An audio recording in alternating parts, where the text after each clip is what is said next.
ดีครับสวัสดีผู้ที่ใฝ่หาความรู้นะครับอยากดีดพิณเป็นสู่ผู้สุคนครับมื้อนี้พบพอกับผมคือเก่า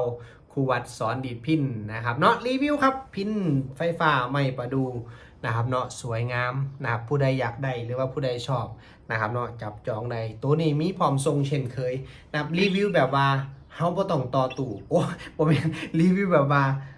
เฮาบ่ต้องต่อเอฟเฟกต์นะครับรีวิวสดๆนะครับเนาะฟังรายซาเบิ่งกันแล้วกัน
ถ้าผู้ใดมักหรือว่าผู้ใดชอบนะครับไม้ประดูลายสวยๆแบบนี้นะครับเนาะติดต่อสอบถามครับหมายเลขโทรศัพท์หรือว่า ID ไลน์ของผมนะครับเนาะนี่เลยครับนะครับเนาะ087ครับ932 2717นะครับ087 932 2717นะครับยินดีให้คำแนะนำทุกท่านครับบ่ว่าผู้ที่เล่นเป็นก็ดีหรือว่าเล่นบ่ทันเป็นก็ดีนะครับเนาะ